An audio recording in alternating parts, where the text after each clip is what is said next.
मित्रांनो, मागच्या रात्री दिव्यावर झालेल्या पाशवी अत्याचाराच्या धक्क्यातून ती अजूनही सावरलेली नाही. तीव्र वेदनांनी ती विव्हळत आहे. शिवाय तापाने तिचे शरीर फणफणत आहे. एवढी मोठी हिंमत दाखवलेली दिव्या मात्र आता असहाय्य आणि एकटी वाटत आहे. तर बघूया पुढे काय होते. पण त्याआधी आपल्या सर्वांना आग्रहाची विनंती. अतिशय मेहनतीने आम्ही तुमच्यासाठी नवनवीन आणि सुंदर कथा आणण्याचा प्रयत्न करतोय. आम्हाला तुमच्या सपोर्टची आणि मदतीची गरज आहे, ज्याने आम्ही लवकरात लवकर नवीन व्हिडिओ पोस्ट करू शकू. म्हणून व्हिडिओ खाली असलेले थँक्स बटन दाबून आम्हाला सहकार्य करा आणि आमच्या चॅनलला जास्तीत जास्त लाईक, शेअर आणि सबस्क्राईब करायला विसरू नका. ती थरथरत्या पावलांनी बिछाण्यावरून उठली आणि स्वतःचे कपडे सावरत उभी झाली. तिला तिची साडी पूर्वीसारखी नेसण्याची सुद्धा सूद नव्हती. तिने कशी तरी ती आपल्या शरीराशी गुंडाळली आणि लंगडतच पायऱ्या चढून ती आपल्या रूममध्ये येऊन बिछाण्यावर पडली. तिचे शरीर तापाने फणफणत होते. खूप थंडी वाजत होती. तिला समजत नव्हतं काय करावे. तिने परत सर्व कपडे काढले आणि बाथरूममध्ये आली. दरवाजाचा आधार घेत तिने बाथटबमध्ये गरम पाणी भरले आणि त्या टबमध्ये ती उतरली. गरम पाण्यात शेकून घेतल्यामुळे आता तिला बरे वाटले असावे. ती परत एक गाऊन घालून झोपली तर तिला माहीतच नाही ती किती वेळ झोपून होती. दुसरा दिवस कधी चढला आणि कधी संपत आला. जवळपास संध्याकाळ झाली होती. दिव्या आताही आपल्या रूममध्ये होती. तिने सकाळपासून काहीच खाल्ले नव्हते आणि आपल्या रूममधून बाहेरही निघाली नव्हती. तिचा ताप आणखीच चढला होता. ती कणत होती. तिने बऱ्याचदा बिछाण्यावरून उठण्याचा प्रयत्न केला, पण ती उठू शकली नाही. तिच्या शरीरातून थंडी काही जात नव्हती. तिला आठवण आली की लग्नानंतर जेव्हा ती एकदा आजारी पडली होती तेव्हा कशा पद्धतीने रणजितने तिची काळजी घेतली होती आणि आता ती एकटीच बिछाण्यावर पडली होती. नवऱ्याच्या आठवणीने तिला रडूच फुटले आणि ती रडायला लागली होती. तिला माहीत होते की आता तिला सांभाळणार कोणी नाही. तिला एकटेच रडायचे आहे आणि एकटेच शांत व्हायचे आहे. तिचे अश्रू तिच्या डोळ्यावरून घसरत उशी ओली करत होते. तेवढ्यातच दरवाजाचा ठकठक आवाज आला. सुनबाई, सुनबाई. सदू काका बाहेर होता. जेवण तयार आहे, जेवण करून घ्या, असे तो तिला म्हणाला. तो तिला आता रात्रीच्या जेवणासाठी बोलत होता. मला भूक नाही आहे, दिव्या एवढंच बोलू शकली. दिव्याचे ऐकून सदू काका परत चालला गेला. दिव्याला स्वतःवरच दया येत होती. आज ती आजारी आहे तर तिला विचारणारं कोणी नाहीये. ना तिचा पती, ना तिची आई, ना तिचा भाऊ. ती जेवली की नाही जेवली आणि ती का जेवत नाहीये हे सुद्धा विचारायला कोणीच नाही. तेवढ्यात तिला पावलांची खटखट ऐकू आली. तर भाऊसाहेब तिच्याकडे अगदी प्रश्नार्थक मुद्रेने पाहत होते. कदाचित भर उन्हाळ्यात तिने एवढे जाडे ब्लँकेट का गुंडाळले आहे यामुळे. काय झाले सुनबाई? भाऊसाहेब म्हणाले. काही नाही बाबासाहेब, थोडी तब्येत ठीक वाटत नाहीये, दिव्या त्यांच्याकडे पाहत पुटपुटत बोलली. भाऊसाहेब तिच्या जवळ आले आणि तिच्या कपाळावर हात ठेवला. पुढच्या क्षणी तो हात त्यांनी मागे घेतला आणि म्हणाले, अरे देवा, तुम्हाला तर खूप जास्त ताप आहे. त्यावर दिव्या म्हणाली, नाही नाही, थोडेसे अंग दुखत आहे, तुम्ही काळजी करू नका, असे म्हणत तिने उठण्याचा प्रयत्न केला. तर भाऊसाहेबांनी तिच्या खांद्यांना पकडत तिला बेडवर परत झोपवले आणि अगदी उदासपणे बोलू लागले. मला माफ कर पोरी. मला माहिती आहे जे काही झाले ते माझ्यामुळे. काल रात्री मी तुला खूप त्रास दिला. भाऊसाहेब आता जवळपास रडतीलच असा त्यांचा आवाज झाला होता. त्यांचा गळा अगदी भरून आला होता. दिव्या त्यावर काहीच बोलली नाही. ते पुढे बोलू लागले, सुनबाई, काल जे काही झाले त्यासाठी मी तुमची माफी मागतो. काल रात्री भाऊसाहेब बोलतच होते तर दिव्याने त्यांचे बोलणे मधातच कापले आणि ती बोलू लागली. बाबासाहेब, काल रात्री जे काही झाले ते मर्जीने होते, जबरदस्तीने नाही. आणि जरा विचार करा की तुम्हाला जर माझी संमती जवळपास मिळालीच होती तर मग माझ्यावर असा पाशवी अत्याचार करायची का गरज होती? दिव्याच्या तोंडून या निघालेल्या गोष्टीने सगळं काही क्लिअर केलं होतं. तिने आपल्या सासऱ्यांना जवळजवळ सांगूनच टाकलं होतं की ती त्यांच्यासोबत शारीरिक संबंध ठेवण्यास तयार आहे. पण ही जबरदस्ती तिला नको होती. मजा तर तेव्हा आली असती जेव्हा ती सुद्धा त्यात आनंदाने सामील झाली असती. यात काय मजा, ज्याने ती बिछाण्यावर वेदनेने तडपत आहे. दिव्याचे बोलणे ऐकून भाऊसाहेब तिच्या डोळ्यात डोळे टाकून पाहू लागले. यावेळी दिव्याने मात्र नजर खाली केली नाही. दोघेही एकमेकांच्या डोळ्यात पाहत होते. आता दोघांनाही समजले होते की त्या दोघांमध्ये सगळं काही क्लिअर आहे. मग भाऊसाहेबांनी प्रेमाने एक हात तिच्या डोक्यावरून फिरवला आणि जवळच असलेल्या फोनवरून डॉक्टरला नंबर डायल केला. पुढच्या 1-2 दिवसात दिव्या बरी झाली. या 2 दिवसात भाऊसाहेबांनी तिची खूप काळजी घेतली होती. त्या दिवशी जे घडले ते आता काही घडले नव्हते. आता फक्त प्रेम आणि प्रेम त्यांच्या नजरेतून वाहत होते. ती आपल्या खोलीत बसून तिची नंदन स्वरा हिची डायरी चाचपडत होती, पण तिला तिथे काहीच सापडले नाही. त्यामध्ये फक्त प्रख्यात मोठ्या कवींची कविता आणि गझल होत्या, पण तिला तिथे काहीच भेटले नाही. त्यामुळे ती निराश होऊन तिच्या रूममध्ये गेली आणि तिने तिची अलमारी उघडली, ज्यात कपड्यांच्या व्यतिरिक्त काहीच नव्हते. ती हिरमुसून परत खोलीची तपासणी करू लागली.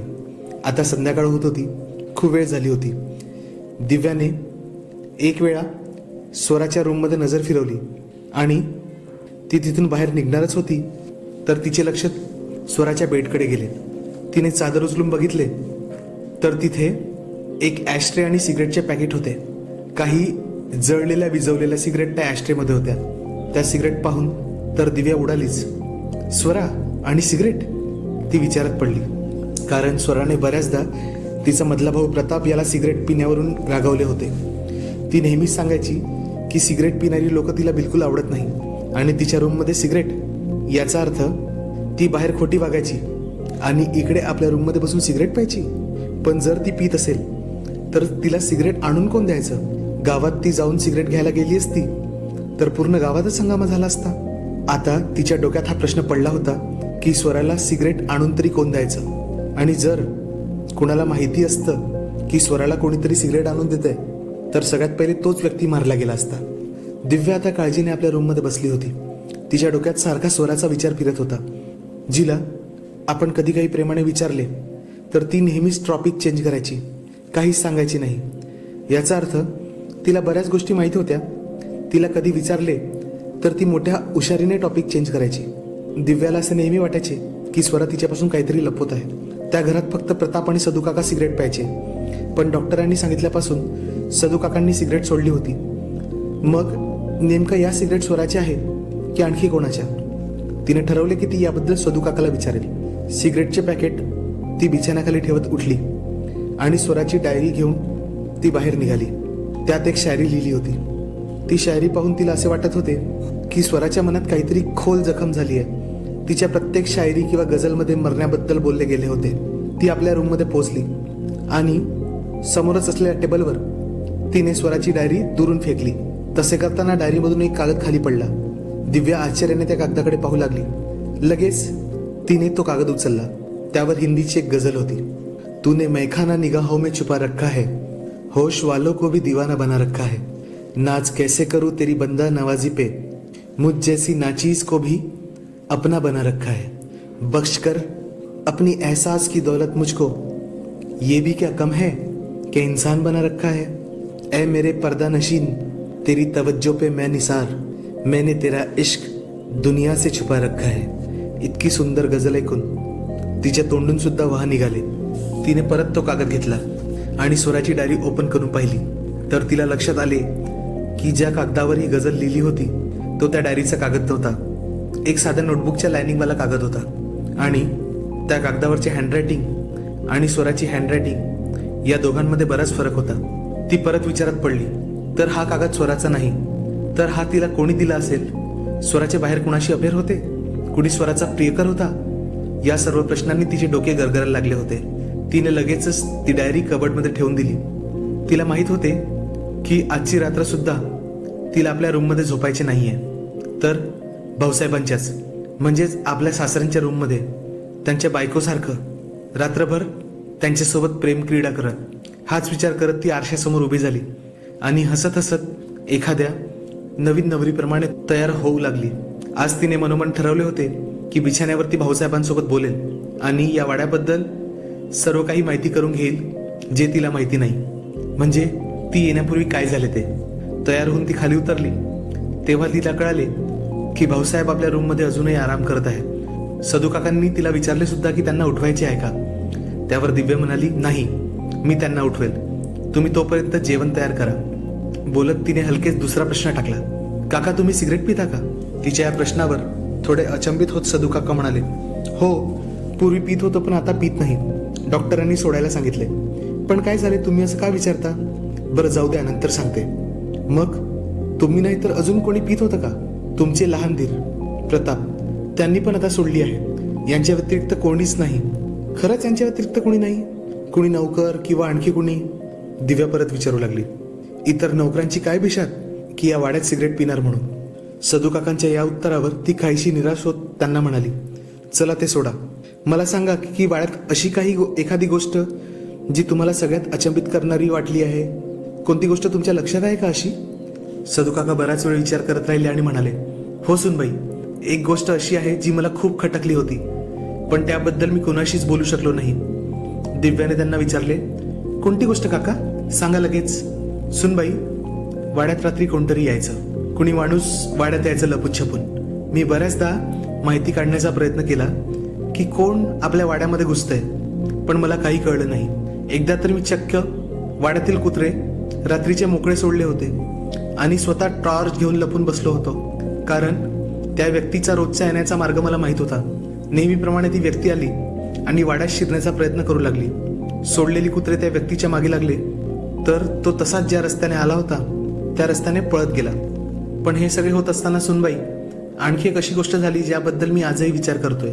कोणती गोष्ट झाली सदू काका? दिव्या आतुरतेने विचारू लागली. तो व्यक्ती जेव्हा वाड्यात शिरला होता तेव्हा माझ्या व्यतिरिक्त आणखी एक जण होते ज्यांनी त्याला पाहिले होते. एवढे बोलून तो थांबला. न राहून दिव्या त्याला स्वतःच विचारू लागली, कोण व्यक्ती होती ती काका? तुमची सासू, या वाड्याची मालकीन शांतीदेवी. कारण जेव्हा मी त्या व्यक्तीला वाड्याजवळ शिरताना पाहिले तेव्हा तुमच्या सासूबाईच्या रूमची खिडकी आणि लाईट सुरू होता आणि त्या स्वतः खिडकीतून त्या व्यक्तीकडे पाहत होत्या. जसा मी त्या व्यक्तीच्या मागे धावलो त्यानंतर लगेच लाईट आणि खिडकी बंद झाली. पण मी आणि कुत्रा जेव्हा त्या व्यक्तीच्या मागे धावलो तर त्याच्या खिशातून एक चावी पडली.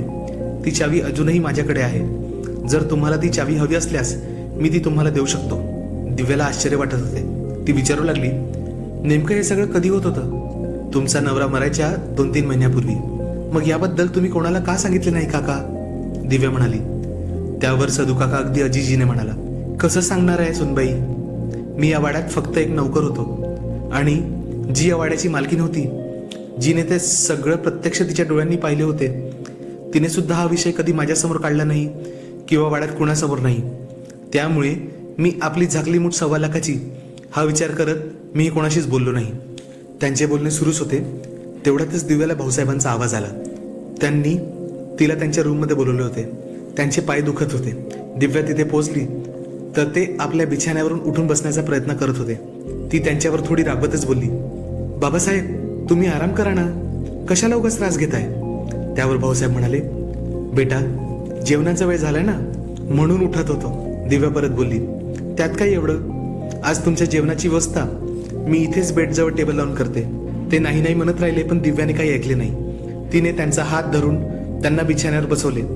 त्यांना उचलत असताना भाऊसाहेबांनी तिच्या कमरेवर हात ठेवून घेतला होता. ती तडक डायनिंग टेबल जवळ गेली आणि सदू काकांना सांगितले की आज बाबासाहेब आणि मी त्यांच्याच रूममध्ये जेवण करणार आहे.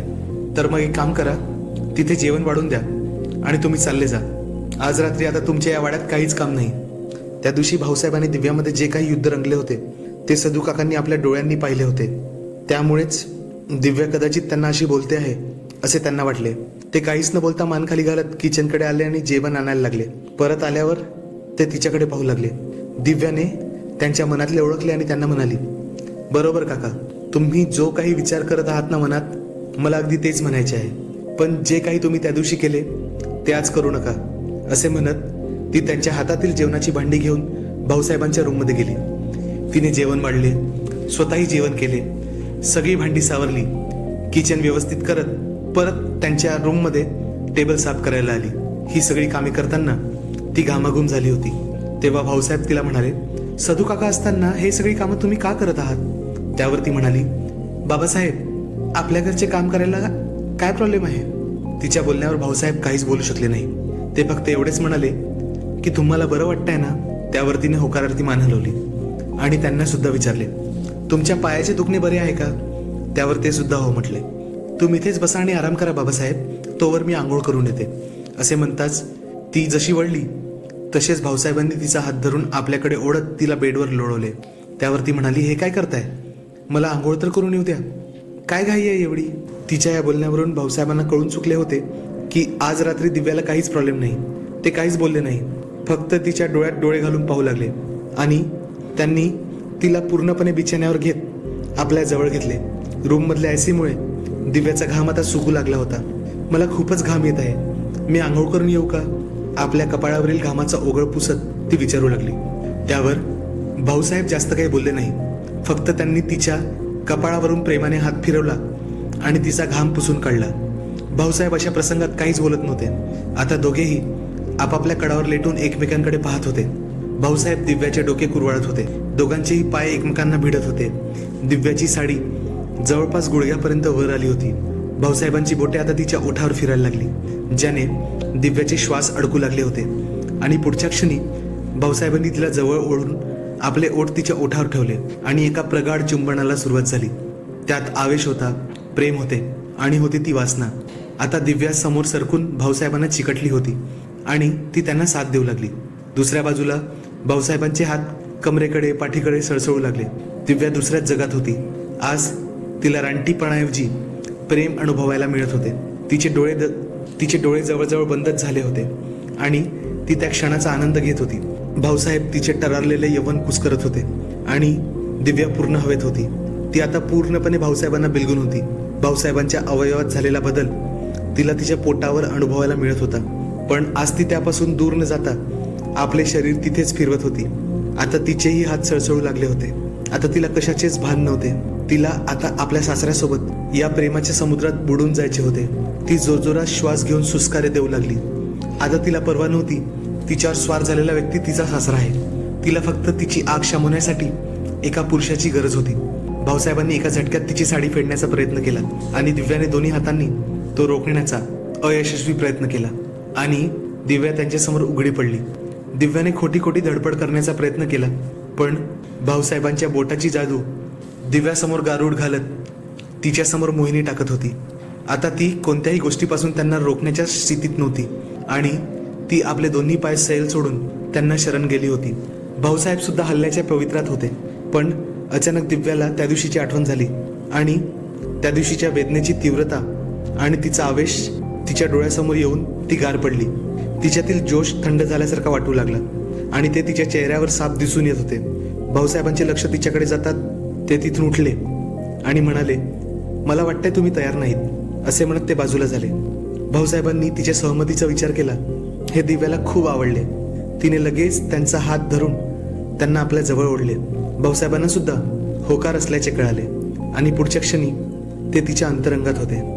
एक हलकी वेदनेची लकीर तिच्यात उठली. या दुःखाची तीव्रता कालच्या दुःखासमोर काहीच नव्हती. दिव्या भाऊसाहेबांना अगदी घट्ट बिलगून होती. तिने आपल्या दोन्ही पायांनी भाऊसाहेबांना वेढून घेतले होते. तिचे डोळे आपोआप बंद झाले होते. आज खऱ्या अर्थाने आनंद काय असतो हे तिला आता कळू लागले होते. तिला भर रात्री डोळ्यांसमोर उजेड पडत आहे असे तिला वाटत होते. भाऊसाहेबांच्या प्रत्येक हल्ल्यानिशी ती स्वर्गाच्या सफरीचा आनंद घेत होती. आज कित्येक दिवसांनी तो आनंद तिच्या नशिबात आला होता. त्याचा तिला इथेच भोग घ्यायचा होता. भाऊसाहेब सुद्धा वेगळ्याच जगात होते. आता दोघेही आपली स्थिती बदलून तो आनंद परत द्विगुणित करू लागले. हे सगळं दिव्या तिच्या आयुष्यात पहिल्यांदाच अनुभव घेत होती आणि या सगळ्यात ती स्वतःहून सहभाग घेत होती. म्हणूनच याचा आनंद सुद्धा अधिक होत होता. तिच्या ओसस्यांनी रूम दणानून उठायची, पण भाऊसाहेबांच्या तोंडून एकही शब्द निघत नसे. त्यामुळे तिने मागे वळून भाऊसाहेबांकडे पाहिले आणि त्यांना अगदी लाडात येऊन म्हणू लागली, काय करताय तुम्ही बाबासाहेब? त्यावर त्यांचे उत्तर आले नाही, पण मात्र त्यांच्याकडून हल्ला तीव्र झाला. त्यामुळे दिव्याचा गळा आता सुकायला लागला होता. पण तिने परत विचारले, काय करताय तुम्ही बाबासाहेब? पण परत काही उत्तर आले नाही. म्हणून दिव्याने आता तिसऱ्यांदा विचारले, सांगा ना बाबासाहेब, तुम्ही काय करत आहात? आता मात्र थोडेसे लाजतच भाऊसाहेब म्हणाले, आम्ही तुमच्यावर प्रेम करतोय सुनबाई. दिव्या म्हणाली, नाही बाबासाहेब, खरं सांगा तुम्ही काय करताय? त्यावर ते म्हणाले की आम्ही तुम्हाला आपलं बनवतोय. त्यांचे उत्तर ऐकून दिव्या थोड्या आवेशाने बोलली, नाही बाबासाहेब, तुम्ही भोगताय आपल्या सुनेला. तिच्या या बोलण्याने मात्र काहीसा वेगळाच परिणाम झाला. भाऊसाहेबांच्या शरीरात आणखी एका वेगळ्याच ऊर्जेचा संचार झाला आणि ते अतिशय तीव्र वेगाने हल्ला चढवायला लागले.